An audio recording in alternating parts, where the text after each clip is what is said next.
مشره پاسپورټ آفیس مخ ته ناست یې ولس څه پیغام دی پرلط شروع دی د دې پروګرام شروع کوي. اعوذ بالله من الشیطان الرجیم بسم الله الرحمن الرحیم. زموږ پرلط و جاري پرلط هلته پر خپل ځای باندې دی. دلته صرف موږ د پاسپورټ دفتر مخ بند کړی دی، کارټر مې ورته ایښی دی، ګیټ مې ورته تړلی دی چې موږ دلته پاسپورټ په هېڅ صورت نه منو زموږ پر باډر باندې.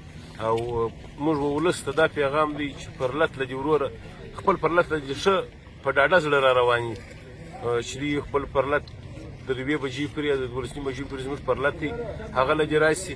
دلته موږ لغړیان موږ د دې وطن خلک څه کسان د دې د دفتر مخ ته ناست یو. موږ به ولس ته خواست کوو چې وروره زموږ د وطن مطالبه ده، زموږ د باډر مطالبه ده. موږ چې کومو خلکو پاسپورټ جوړ کړی دی یا په راوړي یا په راوړي و هغو خلکو ته هم زموږ دا پیغام دی، زموږ دا خواست دی چې ورور په پاسپورټ باندې مه ځئ. بیا اخر موږ دې ته مه مجبوروئ چې موږ اجبول اکا د اډې په ګیټ کې بیا موږ کانټینران درته ایښي.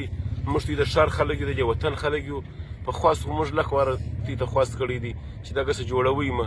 او اوس پر پاسپورټو خلک روان دي، 3500 پاسپورټ جوړ شوي دي. موږ هغو خلکو ته دا وایو چې وروره مه ځئ. بیا که موږ کانټینران کښېښول بیا دې وروره څوک ګیله نه کوي چې زموږ پاسپورټ ولې راوسوځئ یا ولې راڅیرې کوئ. موږ ور هر قدم د دې مابعد د سرکاره سره خو زموږ د روډ د بندېدو سره هېڅ تعلق نشته. نه موږ روډونه بندوو، نه موږ په روډ کې خیمې لګوو.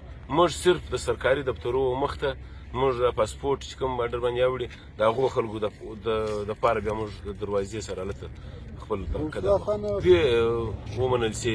موږ د کسټم د بازار د کسټم 3 دروازې دي، هغو ته هم کانټینران ایږدو. برایي ماښام یې ایښول دلته یې ډي سي و ډي پي یو څوک رالل بیا خواست وکړي چې مثال تی څنګه قدمونه اخلي. موږ ورته وایو چې موږ د بازار کسټم بندوو.